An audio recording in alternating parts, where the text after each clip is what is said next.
अस्सलामुअलैकुम सामीन हज़रात, मैं आपका होस्ट एंड दोस्त आर्चली एक बार फिर हाजिर हूँ कहानियों की दुनिया में एक खूबसूरत कहानी को लेकर। ये कहानी हिंदी की लोक कथाओं में काफ़ी प्रचलित कहानी है और कहानी का शीर्षक है लोहा खा गया घुन। तो एक मज़ेदार कहानी और एक रोमांच से भरी कहानी है। तो आइए शुरुआत करते हैं कहानी की। लेकिन कहानी और किस्से गोई के इस फलसफे पर जाने से पहले मैं आपका होस्ट एंड दोस्त आरजे आप सभी को तहे दिल से एक बार फिर सलाम पेश करता हूं और उम्मीद करता हूं कि आपको कहानी पसंद आएगी।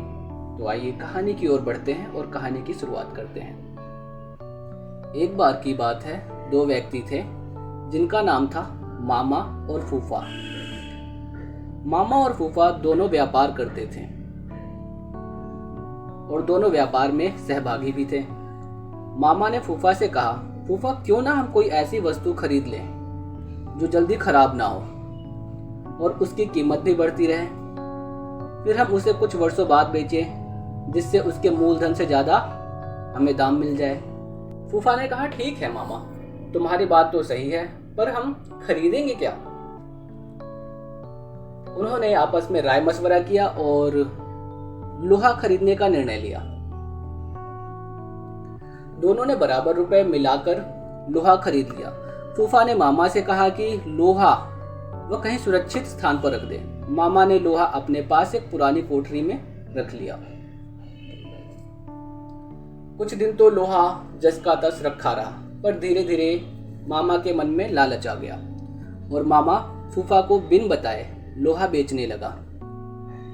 काफी दिनों बाद फूफा मामा के पास गया और बोला, मामा आज लोहे का भाव काफी बढ़ गया है, जल्दी से वह लोहा निकालो, हम इसे बेचकर आते हैं।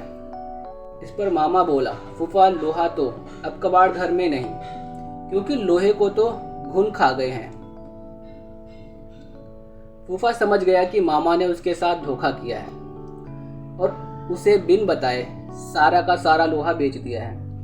फूफा को क्रोध तो बहुत आया, पर वह बिना कुछ कहे सुने वहां से चला गया।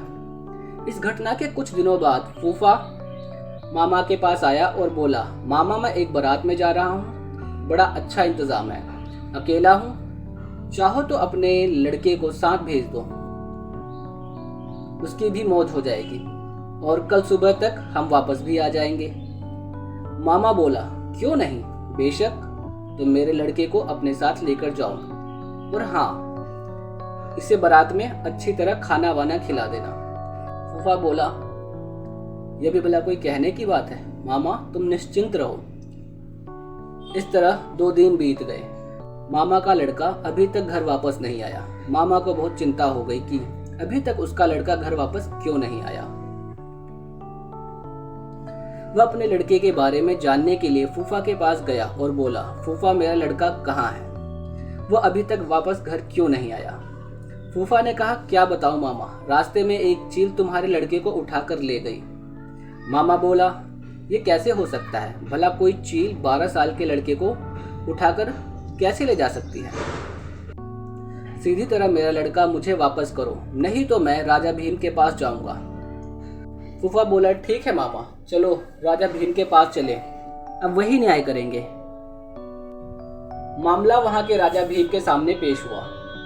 राजा भीम ने सारी बातें सुनी और आश्चर्यचकित होते हुए फूफा से कहा, देखो फूफा, तुम झूठ बोल रहे हो, भला कोई चील 12 वर्ष के लड़के को उठाकर अपने पंजों से आसमान में ले जा सकती है क्या?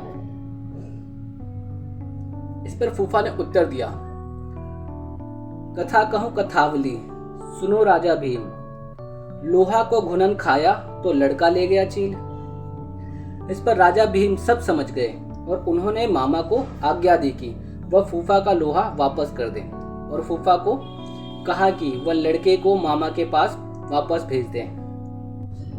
बस इतनी सी थी ये कहानी। तो कैसी लगी आपको ये कहानी, कमेंट करके जरूर बताएं। मैं आपका होस्ट एंड दोस्त आर्ट इसी के साथ आपसे विदा लेता हूँ। खुदा हाफिज।